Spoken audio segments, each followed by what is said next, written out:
میں رہتے ہیں۔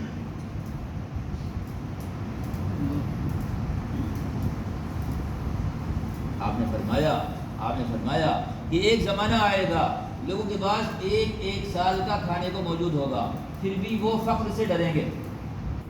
ایک سال کھانے کو موجود ہوگا پھر بھی فقر سے ڈریں گے۔ صحابہ نے کہا ایسا بھی ہوگا؟ ہاں ایسا بھی ہوگا۔ کہ کیوں ایسا ہوگا؟ کہ جب ایک سال کھانے کو موجود ہے تو میں جتنے بیٹھنے والے ہیں کتنے ایسے ہیں جن کا بینک بیلنس اور جن کی زمین سے آئے ہوئے غلے اور ان کے گھر کی چیزیں، اگر ایک سال تک وہ اپنا کاروبار بند کر کے جماعتوں میں چلے جائیں، ایک سال تک اپنی دکان بند کر کے جماعت میں چلے جائیں، یا ایک سال تک اپنی دکان بند کر کے وہ مسجد میں معتکف ہو جائیں، تو ان پر کوئی فرق؟ ایسے 1000 2000 4000 مسلمان بھی نہیں ہوں گے دریا آباد میں؟ آپ بتائیے ہم کو، دریا آباد میں کتنے مسلمان ہیں؟ دریا آباد میں کتنے مسلمان ہیں؟ کیا تعداد ہے؟ 18,000 مسلمان ہیں نا۔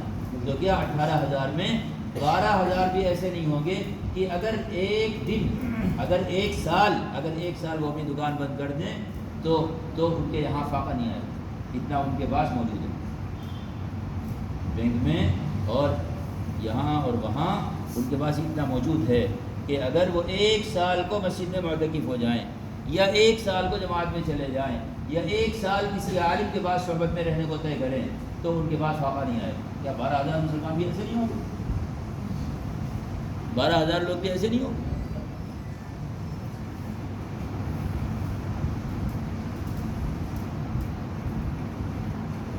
اس کے باوجود حال یہ ہے کہ فقر کھوپڑی پر سوار ہے۔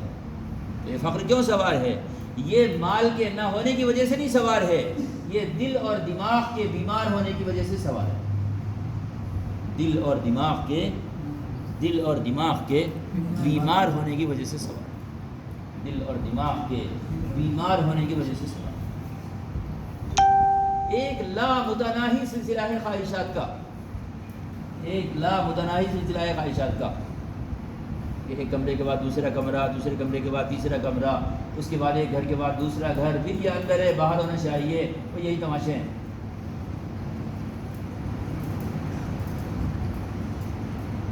تو جو بیماری آئی ہے، جو پریشانی ہے، وہ پریشانی اسباب ظاہر کے کم ہونے کی وجہ سے نہیں ہے، بلکہ اسباب باطن کے کم ہونے کی وجہ سے۔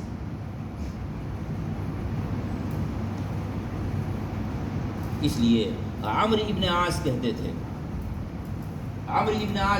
میں عرض کر رہا ہوں، جو جنت کے راستے پر چلتا ہے اسے جنت کی ہوائیں دنیا میں ملتی ہیں۔ تو عمرو ابن عاص کہتے تھے انما تقل الجنود بالخذلان وانما تكثر بالنصر، کہ اکثریت اور اقلیت کا تعلق کھوپڑیوں کے گننے سے نہیں ہوتا، اکثریت اور اقلیت کا تعلق کھوپڑیوں کے گننے سے نہیں ہوتا۔ میں ابھی 1 مہینہ پہلے بنگلہ دیش میں تھا، 1 مہینے سے زیادہ رہا وہاں۔ آپ کے یہاں تو لاک ڈاؤن لگا ہوگا، اور کیا آپ کے یہاں کی کوئی جماعت کسی ملک میں کام کرے، اور کیا لاک ڈاؤن چل رہا ہے۔ دریا آباد کی کوئی جماعت ہندوستان کی کسی صوبے میں دوسرے صوبے میں لاک ڈاؤن چل رہا ہے۔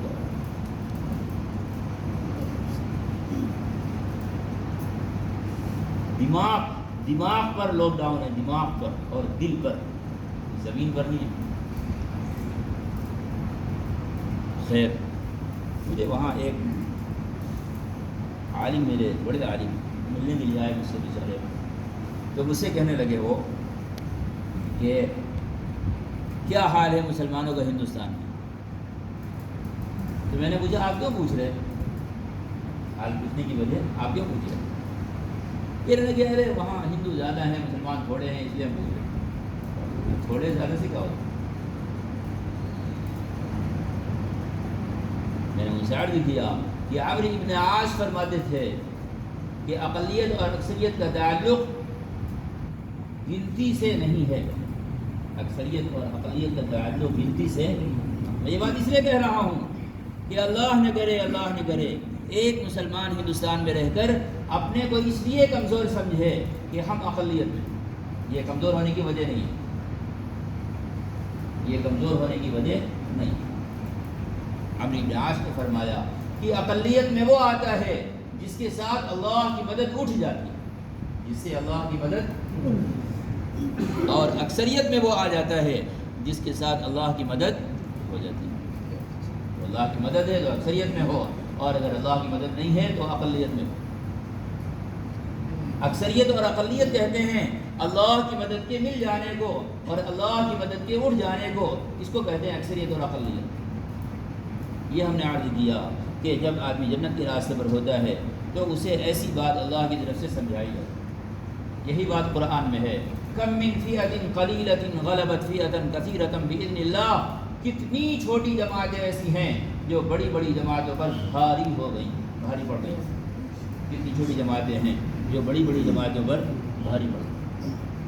تو ہم نے عرض کیا کہ یہ زندگی گزارنے کا طریقہ نہیں ہے کہ خواہشات اور حالات کے تابع ہو کر چلو، اس طرح حالات کے تابع ہو کر تو دریا میں تنکا بہتا ہے، ایک لہر آتی ہے آگے کرتی ہے، دوسری لہر آتی ہے اسے پیچھے کرتی ہے، ایک لہر آتی ہے دائیں طرف کر دیتی ہے، دوسری لہر آتی ہے اسے بائیں طرف کر دیتی ہے، ایک لہر آ کر اسے ساحل سے ٹکرا دیتی ہے اور دوسری لہر آ کر اسے بہا کر لے جاتی ہے۔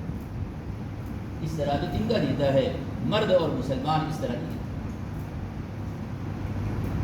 اس لیے جینے کا طریقہ یہ ہے کہ جنت کو منزل بنا کر جیو اور اللہ کے احکامات کو سامنے رکھ کر چلو۔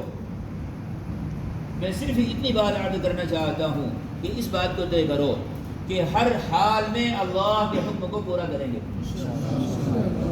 ہر حال میں اللہ کے حکم کو پورا کریں گے۔ اس کا یہ مطلب نہیں ہوتا کہ دکانیں بند کر دو،